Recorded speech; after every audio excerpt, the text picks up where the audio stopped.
Une diode semi-conductrice est un monocristal de silicium dont une partie est de type N et l'autre de type P. Dans la partie N, les porteurs de charge majoritaire sont les électrons supplémentaires dus à l'élément pentavalent qui dope cette partie.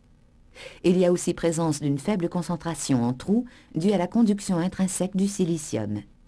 De façon similaire, la partie P contient essentiellement des trous dus à l'élément dopant trivalent et une faible concentration en électrons provenant de la conduction intrinsèque du silicium.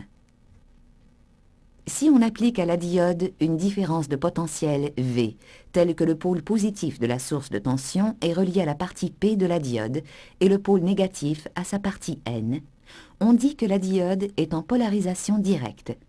Dans ce cas, les électrons de la partie N migrent vers le pôle positif et les trous de la partie P migrent vers le pôle négatif.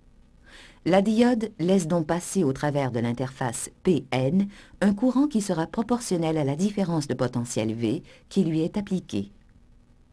Par contre, si la diode est en polarisation inverse, pôle négatif de la source reliée à la partie P de la diode et pôle positif relié à la partie N, seuls les porteurs de charge minoritaires pourront alors migrer au travers de l'interface Pn vers leurs pôles respectifs, et les porteurs majoritaires ne traversent plus l'interface.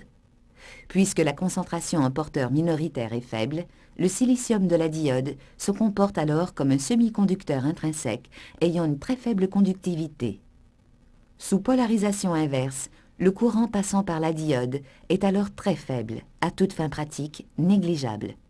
On dit que la diode ne conduit pas en polarisation inverse. Une application importante de cette caractéristique de la diode est la réalisation du pont redresseur permettant de transformer un courant alternatif en courant continu.